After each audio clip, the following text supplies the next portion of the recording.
Pakistan, poignardée 23 fois, elle se bat pour que son agresseur aille en prison. Poignardée à 23 reprises en plein jour dans une rue passante, elle a vu son agresseur acquitté, à l'indignation générale.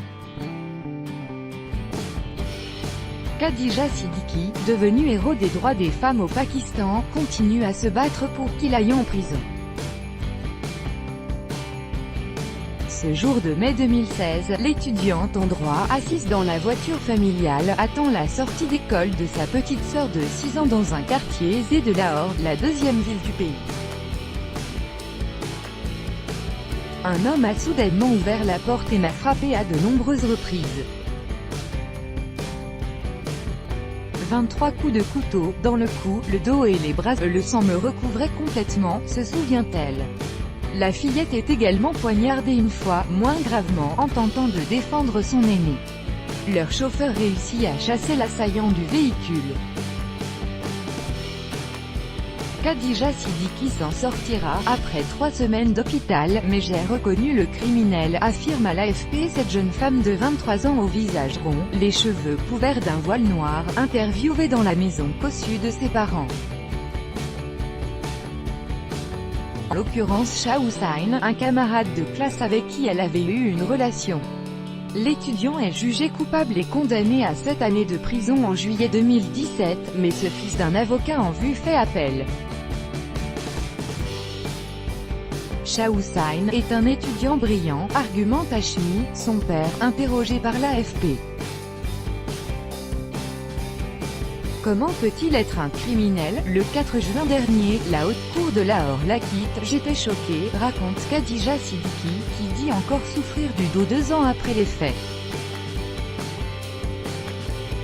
Mais c'était malheureusement vrai, barbare. La décision provoque un tollé au Pakistan, où des milliers de femmes sont tuées ou blessées par des hommes chaque année. J'ai le cœur brisé, je suis sans voix, brisée par ce que notre système judiciaire a fait à Khadija, tweet alors l'actrice Urwa Khan. Mais n'abandonne pas, continue à te battre. Khadija Siddiqui, devenue héros des droits des femmes au Pakistan, à Lahore, le 8 juin 2018. Copyright AFP, Arif Ali. Nous devons tous nous unir et être la voix de Khadija et tout mettre en œuvre pour qu'elle obtienne justice face à ce barbare, commente l'acteur Hamza Ali Abbasi, également sur Twitter. La Modis. La haute cour a également pris en compte le fait que Khadija Siddiqui avait un temps écrit une lettre à Shah Hussain pour le demander en mariage. Face aux protestations, la Cour suprême s'est finalement emparée de l'affaire. Des auditions s'y tiendront cet été, a annoncé mercredi la plus haute juridiction du pays. L'étudiant peut s'estimer chanceuse que la Cour suprême se soit auto-saisie, observe Ina Gilani, avocate et défenseur des droits de l'homme.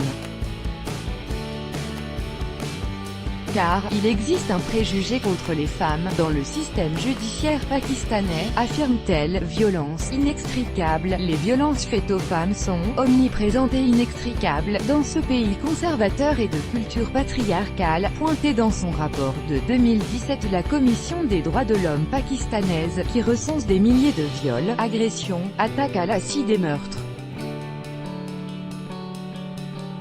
Les vrais chiffres sont vraisemblablement bien plus élevés, selon la commission.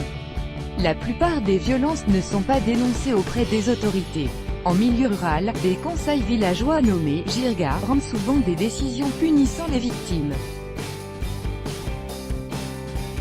La Fondation Aura, une organisation de défense des droits des femmes, recense de son côté 8000 à 8500 cas de violence par an.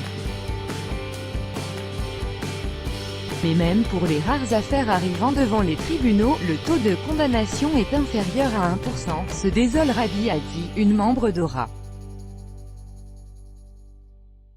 Dans le cadre de violences domestiques et d'abus sexuels, ce ratio est proche de 0, déplore Anne-Brie Najeb, directrice de Bedari, un autre groupe de défense des droits des femmes.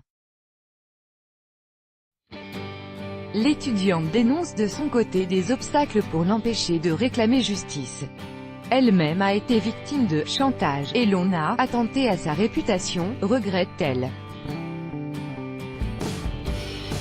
soutenu par sa famille, et notamment par son père Ahmad, qui veut « donner une leçon à ceux qui déshonorent, blessent ou tuent des femmes au Pakistan ». Khadija Siddiqui va pourtant de l'avant.